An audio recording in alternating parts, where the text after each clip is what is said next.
ಸಣ್ಣ ಪುಟ್ಟ ಹಸಿವಿಗೆ, ಮಕ್ಕಳ ಟಿಫಿನ್ಗೆ, ಬೆಳಗಿನ ತಿಂಡಿಗೆ ಅಥವಾ ರಾತ್ರಿ ಊಟಕ್ಕೆ ಪ್ರತಿದಿನ ಏನು ಮಾಡೋದು ಅಂತ ಯೋಚನೆ ಬರುತ್ತೆ. ದಿನ ಅದೇ ಅವಲಕ್ಕಿ ಉಪ್ಪಿಟ್ಟು ತಿಂದು ಬೇಜಾರಾಗಿದ್ರೆ, ಇಲ್ಲ ರೊಟ್ಟಿ ಚಪಾತಿ ಮಾಡೋಕ್ಕೆ ಮನಸ್ಸಿಲ್ಲದೆ ಇದ್ದಾಗ ಅವಲಕ್ಕಿಯನ್ನು ಬಳಸಿಕೊಂಡು ಆರೋಗ್ಯಕರವಾದಂತಹ ಅಷ್ಟೇ ನಾಲ್ಗೆಗೂ ಕೂಡ ಸಖತ್ ರುಚಿ ಕೊಡ್ತಕ್ಕಂಥ ಒಂದೊಳ್ಳೆ ಬ್ರೇಕ್ಫಾಸ್ಟ್ ರೆಸಿಪಿಯನ್ನು ಮಾಡಿ ತೋರಿಸ್ತಾ ಇದ್ದೀನಿ. ಇದನ್ನು ಬ್ಯಾಚುಲರ್ಸ್ ಆಗಿರಲಿ ಅಥವಾ ಹೊಸದಾಗಿ ಅಡುಗೆ ಕಲಿತಾ ಇರಲಿ, ಫಸ್ಟ್ ಟೈಮ್ ಮಾಡಿದ್ರೂ ಕೂಡ ಪರ್ಫೆಕ್ಟಾಗಿ ಮಾಡ್ಕೊಳ್ಬಹುದು.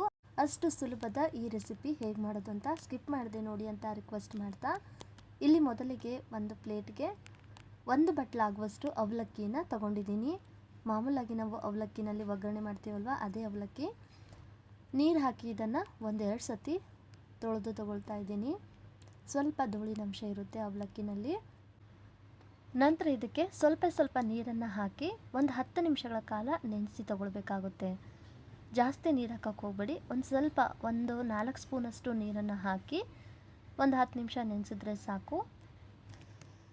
ಇಲ್ಲಿ 10 ನಿಮಿಷ ನೆನೆಸಿದ್ದಾಗಿದೆ. ಅವಲಕ್ಕಿ ಚೆನ್ನಾಗಿ ನೆಂದಿದೆ ಇಲ್ವಾ ಅಂತ ಕೈನಿಂದ ನೀವು ಸ್ವಲ್ಪ ಸ್ಮ್ಯಾಶ್ ಮಾಡಿ ನೋಡ್ಕೊಳ್ಳಿ. ಈಸಿಯಾಗಿ ಅದು ಸ್ಮ್ಯಾಶ್ ಆಗ್ತಾ ಇದೆ ಅಂದರೆ ಅವಲಕ್ಕಿ ಚೆನ್ನಾಗಿ ನೆಂದಿದೆ ಅಂತಲೇ ಅರ್ಥ. ಇದನ್ನ ಇವಾಗ ಒಂದು ದೊಡ್ಡದಾಗಿರ್ತಕ್ಕಂಥ ಪಾತ್ರೆಗೆ ಸೇರಿಸಿ ಅವಲಕ್ಕಿಯನ್ನು ಕೈನಿಂದ ಚೆನ್ನಾಗಿ ನುಣ್ಣಗೆ ಮಾಡ್ಕೊಳ್ತಾ ಹಿಟ್ಟು ಕಲಸೋ ಥರ ಅವಲಕ್ಕಿಯನ್ನು ಚೆನ್ನಾಗಿ ನಾದಿ ಮುದ್ದೆ ಥರ ನಾವಿಲ್ಲಿ ರೆಡಿ ಮಾಡ್ಕೊಳ್ಬೇಕು. ತೀರಾ ಅವಲಕ್ಕಿ ಉದುರುದ್ರಾಗಿದೆ ಅನ್ನೋದಾದರೆ ಸ್ವಲ್ಪ ನೀರನ್ನು ಆ್ಯಡ್ ಮಾಡ್ಕೊಳ್ತಾ ಅವಲಕ್ಕಿ ಪೂರ್ತಿ ನುಣ್ಣಗಾಗಿ ಸಾಫ್ಟಾಗಿ ಹಿಟ್ಟಿನ ರೀತಿಯಲ್ಲಿ ಈ ಅವಲಕ್ಕಿನ ಸ್ಮ್ಯಾಶ್ ಮಾಡ್ಕೊಂಡಿದ್ದೀನಿ. ನೋಡ್ತಾ ಇದ್ದೀರಲ್ಲ ಈ ರೀತಿಯಾಗಿ. ನಂತರ ಇಲ್ಲಿ ಅರ್ಧ ಬಟ್ಲಾಗುವಷ್ಟು ಗೋಧಿ ಹಿಟ್ಟು, ಅರ್ಧ ಬಟ್ಲಾಗುವಷ್ಟು ಕಡಲೆ ಹಿಟ್ಟು, ಯಾವ ಬಟ್ಲಿಂದ ಅವಲಕ್ಕಿ ಸೇರಿಸಿದ್ನೋ ಅದೇ ಬಟ್ಲಳತೆಗೆ ಅರ್ಧ ಬಟ್ಲಾಗುವಷ್ಟು ಈ 2 ಪದಾರ್ಥನ ಸೇರಿಸಿ, ಇಲ್ಲಿ ಒಂದು ದೊಡ್ಡದಾಗಿರ್ತಕ್ಕಂಥ ಈರುಳ್ಳಿನ ಸ್ವಲ್ಪ ಸಣ್ಣದಾಗಿ ಕಟ್ ಮಾಡಿದ್ದೀನಿ. ಹಾಗೆ ಸ್ವಲ್ಪ ಕೊತ್ತಂಬರಿ ಮತ್ತು ಒಂದು 3 ಮೆಣಸಿನ್ಕಾಯಿನೂ ಕೂಡ ಸ್ವಲ್ಪ ಸಣ್ಣದಾಗಿ ಕಟ್ ಮಾಡಿ ಸೇರಿಸ್ತಾ ಇದ್ದೀನಿ. ಈರುಳ್ಳಿನ ಈ ಥರ ಸ್ವಲ್ಪ ಕೈನಿಂದ ಚೆನ್ನಾಗಿ ಬಿಡಿಸ್ಬಿಟ್ಟು ಸೇರಿಸ್ಕೊಳ್ಳಿ. ಸಮನಾಗಿ ಎಲ್ಲ ಭಾಗದಲ್ಲೂ ಕೂಡ ಈರುಳ್ಳಿ ಚೆನ್ನಾಗಿ ಸ್ಪ್ರೆಡ್ ಆಗುತ್ತೆ.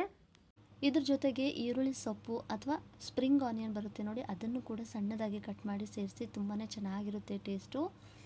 ಇವಾಗ ಮಸಾಲೆಗೆ 1 ಚಮಚ ಆಗುವಷ್ಟು ಧನಿಯಾ ಪುಡಿ, 1 ಚಮಚ ಆಗುವಷ್ಟು ಜೀರಿಗೆ ಪುಡಿ, ಸ್ವಲ್ಪ ಅರಿಶಿಣ, ಹಾಗೆ ಮತ್ತೆ ಸ್ವಲ್ಪ ನಾನಿಲ್ಲಿ ಅಚ್ಚ ಖಾರದ ಪುಡಿನ ಸೇರಿಸ್ತಾ ಇದ್ದೀನಿ. ಆಲ್ರೆಡಿ ಹಸಿಮೆಣಸಿನಕಾಯಿ ಹಾಕಿರೋದ್ರಿಂದ ಸ್ವಲ್ಪ ಅಚ್ಚ ಖಾರದ ಪುಡಿ ಮತ್ತು 1 ಚಮಚದಷ್ಟು ಅಜ್ವೇನ ಅಂದರೆ ಓಂಕಾಳು ಅಂತ ಹೇಳ್ತಾರೆ. ಇದರಿಂದ ಫ್ಲೇವರ್ ಕೂಡ ಚೆನ್ನಾಗಿ ಬರುತ್ತೆ ಮತ್ತು ಪರಿಮಳ ಕೂಡ ತುಂಬಾ ಚೆನ್ನಾಗಿರುತ್ತೆ.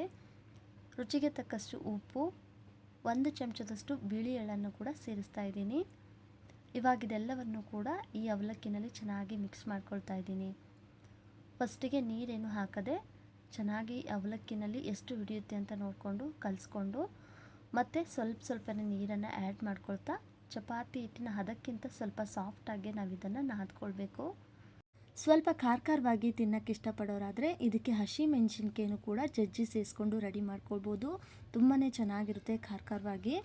ಅಷ್ಟೇ ಅಲ್ಲ, ಇದಕ್ಕೆ ಇನ್ನಷ್ಟು ಹೆಲ್ದಿ ಮಾಡಬೇಕು ಅಂದರೆ ಸ್ವಲ್ಪ ಸೊಪ್ಪು ತರಕಾರಿಗಳನ್ನು ಕೂಡ ಸಣ್ಣದಾಗಿ ಕಟ್ ಮಾಡಿ ಆ್ಯಡ್ ಮಾಡಿಕೊಂಡು ಕೂಡ ರೆಡಿ ಮಾಡ್ಕೊಳ್ಬೋದು. ಈ ರೀತಿ ಸಿಂಪಲ್ ಆಗು ಕೂಡ ಮಾಡಿಕೊಂಡ್ರು ಕೂಡ ಬಿಸಿಯಾಗಿ ತಿಂತಾ ಹೋದರೆ ಹಾಗೆಯೇ ತಿನ್ನೋ ಅಷ್ಟು ರುಚಿಯನ್ನು ಕೊಡುತ್ತೆ ನೋಡಿ. ಇವಾಗ ಈ ಥರ ಹಿಟ್ಟು ಕಲಸಿದ್ದಾಗಿದೆ. ತೀರಾ ಗಟ್ಟಿ ಅಲ್ಲ, ತೀರಾ ಸಾಫ್ಟ್ ಆಗೋಲ್ಲ, ಚಪಾತಿ ಹಿಟ್ಟಿನ ಹದಕ್ಕಿಂತ ಸ್ವಲ್ಪ ಸಾಫ್ಟ್ ಆಗಿದೆ. ಇದನ್ನ ಇವಾಗ ನೆನೆಸಿಡಬೇಕು ಅಂತೇನಿಲ್ಲ, ತಕ್ಷಣಕ್ಕೆ ನಾವು ಇದನ್ನು ರೆಡಿ ಮಾಡ್ಕೊಳ್ಬಹುದು.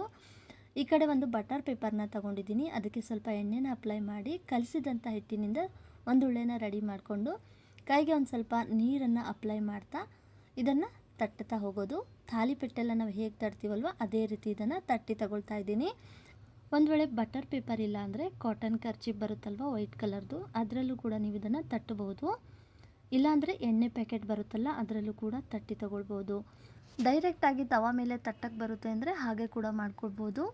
ತೀರಾ ತೆಳುವಾಗಿ ತಟ್ಟದೆ ಸ್ವಲ್ಪ ಮೀಡಿಯಮ್ ದಪ್ಪದಾಗಿ ಇದನ್ನು ತಟ್ಟಿ ಮಧ್ಯಕ್ಕೆ ಒಂದು ಹೋಲನ್ನು ರೆಡಿ ಮಾಡಿಕೊಂಡು ಚೆನ್ನಾಗಿ ಕಾದಿರ್ತಕ್ಕಂಥ ತವ ಮೇಲೆ ಹಾಕಿ ಬಟರ್ ಪೇಪರ್ನ ತೆಗೆದ್ರೆ ಸಾಕು, ಚೆನ್ನಾಗಿ ಬಂದ್ಬಿಡುತ್ತೆ. ಇವಾಗ ಮೀಡಿಯಮ್ ಫ್ಲೇಮ್ನಲ್ಲಿ ಎರಡೂ ಬದಿಗೂ ಸ್ವಲ್ಪ ಎಣ್ಣೆನ ಅಪ್ಲೈ ಮಾಡ್ತಾ ಚೆನ್ನಾಗಿ ಬೇಯಿಸ್ಕೊಳ್ಳೋಣ. ಒಂದು ವೇಳೆ ಎಣ್ಣೆ ಬೇಡ ಅಂದರೆ ಇಲ್ಲಿ ಬೆಣ್ಣೆನೂ ಕೂಡ ಅಪ್ಲೈ ಮಾಡಿ ಇದನ್ನು ಬೇಯಿಸ್ಕೊಳ್ಳಿ, ತುಂಬಾ ಚೆನ್ನಾಗಿರುತ್ತೆ ರುಚಿ. ಹೀಗೆ ಎರಡೂ ಬದಿಗೂ ಚೆನ್ನಾಗಿ ಬೇಯಿಸ್ಕೊಳ್ತಾ ಸ್ವಲ್ಪ ಅಲ್ಲಲ್ಲಿ ಹೊಂಬಣ್ಣದ ಕಲರು ಸ್ವಲ್ಪ ಕೆಂಪಿಗೆ ಚೆನ್ನಾಗಿ ಈ ಥರ ಬೇಯಿಸ್ಕೊಂಡ್ರೆ ಸಾಕು, ಅದ್ಭುತ ರುಚಿ ಅಂತಲೇ ಹೇಳ್ಬೋದು. ಬಿಸಿ ಬಿಸಿಯಾಗಿ ಹೀಗೆ ತಿನ್ನಕೊಡಿ. ಇದ್ರ ಜೊತೆಗೆ ಚಟ್ನಿ ಬೇಡ, ಪಲ್ಯ ಬೇಡ ಅಂತಾರೆ, ಹಾಗೇ ತಿಂದುಬಿಡ್ತಾರೆ. ನೋಡ್ತಾ ಇದ್ದಿಲ್ಲ ಎಷ್ಟು ಚೆನ್ನಾಗಿ ರೆಡಿಯಾಗಿದೆ ಅಂತ. ಇದನ್ನು ಅವಲಕ್ಕಿ ಮಸಾಲೆ ರೊಟ್ಟಿ ಅಂತ ಹೇಳ್ಬೋದು, ಇಲ್ಲಾಂದರೆ ಅವಲಕ್ಕಿ ಥಾಲಿಪೀಠ ಅಂತಲೂ ಕೂಡ ಹೇಳ್ಬೋದು. ಸಾಮಾನ್ಯವಾಗಿ ಅವಲಕ್ಕಿಯಿಂದ ನಾವು ಅವಲಕ್ಕಿ ಒಗ್ಗರಣೆನ ಮಾಡಿರ್ತೀವಿ. ಈ ರೀತಿ ಅವಲಕ್ಕಿಯಿಂದ ಮಸಾಲೆ ರೊಟ್ಟಿನೂ ಕೂಡ ಮಾಡ್ಕೊಂಡು ನೋಡಿ, ರುಚಿ ಅದ್ಭುತ. ಕಡಿಮೆ ಸಮಯದಲ್ಲೇ ಹೆಚ್ಚು ರುಚಿ ಕೊಡ್ತಕ್ಕಂಥ ಒಂದೊಳ್ಳೆ ಉತ್ತಮ ಆರೋಗ್ಯಕರ ಬ್ರೇಕ್ಫಾಸ್ಟ್ ಅಂತಲೇ ಹೇಳ್ಬೋದು. ಮಕ್ಕಳಿಂದ ದೊಡ್ಡೋರವರೆಗೂ ತುಂಬಾ ಇಷ್ಟಪಟ್ಟು ತಿಂತಾರೆ. ಡಯಟ್ ಮಾಡೋರು ಕೂಡ ಈ ಒಂದು ರೆಸಿಪಿಯನ್ನು ಟ್ರೈ ಮಾಡ್ಬೋದು. ಒಂದು ಸ್ವಲ್ಪ ಜಾಸ್ತಿ ಎಣ್ಣೆ ಬೆಣ್ಣೆನ ಅಪ್ಲೈ ಮಾಡ್ತಾ ಚೆನ್ನಾಗಿ ಬೇಯಿಸ್ಕೊಂಡ್ರೆ ಮೇಲ್ಗಡೆ ಗರ್ಗರಿಯಾಗಿ ಒಳಗಡೆ ಸಾಫ್ಟ್ ಆಗಿರ್ತಕ್ಕಂಥ ಮಸಾಲೆ ಅವಲಕ್ಕಿ ರೊಟ್ಟಿ ಅಥವಾ ಥಾಲಿಪೀಠು ಎಲ್ಲನೂ ಕೂಡ ಇದೇ ಥರ ರೆಡಿ ಮಾಡ್ಕೊಂಡಿದ್ದಾಗಿದೆ. ಉಪ್ಪು ಖಾರ ಎಲ್ಲವೂ ಕೂಡ ಹದವಾಗಿ ಸೇರಿಸಿ ಮಾಡಿರೋದ್ರಿಂದ ಬಿಸಿ ಬಿಸಿಯಾಗಿ ಕೊಟ್ಟರೆ ಸೈಡಿಗೆ ನೆಂಚ್ಕೊಳ್ಳೋಕ್ಕೆ ಏನು ಇಲ್ಲದೇ ಇದ್ದರೂ ಕೂಡ ಹಾಗೇ ಇದನ್ನು ತಿನ್ಬೋದು. ಇಲ್ಲಾಂದರೆ ಮೊಸರು ಜೊತೆ ಚಟ್ನಿ ಪುಡಿ ಜೊತೆನೂ ಕೂಡ ನೀವು ಇದನ್ನು ತಿನ್ಬೋದು. ಸ್ವಲ್ಪ ಖಾರವಾಗಿ ತಿನ್ನೋಕ್ಕೆ ಇಷ್ಟಪಡೋರಾದರೆ ಇಲ್ಲಿ ನೀವು ಹಸಿ ಮೆಣಸಿನ್ಕಾಯಿನ ಜಜ್ಜಿ ಪೇಸ್ಟ್ ರೀತಿಯಲ್ಲಿ ಮಾಡಿ ಕೂಡ ಸೇರಿಸಿ ಈ ಒಂದು ರೆಸಿಪಿಯನ್ನು ಟ್ರೈ ಮಾಡಿ ನೋಡಿ. ರುಚಿ ಕೆಟ್ಟಿರ್ತಕ್ಕಂಥ ನಾಲ್ಗೆಗೂ ಕೂಡ ತುಂಬಾ ಒಂದೊಳ್ಳೆ ಅದ್ಭುತ ರುಚಿ ಕೊಡ್ತಕ್ಕಂಥ ಅವಲಕ್ಕಿ ಮಸಾಲೆ ರೊಟ್ಟಿ ಅಥವಾ ಥಾಲಿಪೀಠು ನೋಡಿ ಎಷ್ಟು ಸಾಫ್ಟಾಗೂ ಕೂಡ ರೆಡಿಯಾಗಿದೆ ಅಂತ. ರುಚಿನೂ ಕೂಡ ಅಷ್ಟೇ ತುಂಬಾ ಚೆನ್ನಾಗಿರುತ್ತೆ. ಮಕ್ಕಳ ಲಂಚ್ ಬಾಕ್ಸ್ಗೆ ಅಥವಾ ಬೆಳಗಿನ ತಿಂಡಿಗೆ ದಿಢೀರಾಗಿ ಮಾಡಿಕೊಳ್ಳುವಂತಹ ಅವಲಕ್ಕಿಯ ಈ ರೆಸಿಪಿ ವಿಡಿಯೋ ನಿಮಗೆಲ್ಲರಿಗೂ ಇಷ್ಟ ಆಯಿತು ಅಂತ ಅಂದ್ಕೊಳ್ತೀನಿ. ಇಷ್ಟ ಆಗಿದ್ರೆ ಒಂದು ಲೈಕ್ ಮಾಡಿ, ಶೇರ್ ಮಾಡಿ ನಿಮ್ಮ ಫ್ರೆಂಡ್ಸ್ ಆ್ಯಂಡ್ ಫ್ಯಾಮಿಲಿ ಜೊತೆಗೆ. ಹಾಗೆಯೇ ಮನೆ ಗೃಹಿಣಿ ಚಾನಲ್ನು ಕೂಡ ಸಬ್ಸ್ಕ್ರೈಬ್ ಮಾಡಿಕೊಂಡು ಸಪೋರ್ಟ್ ಮಾಡಿ ಅಂತ ಹೇಳ್ತಾ ಈ ರೆಸಿಪಿ ನೋಡಿದಂಥ ಎಲ್ಲರಿಗೂ ಧನ್ಯವಾದಗಳು.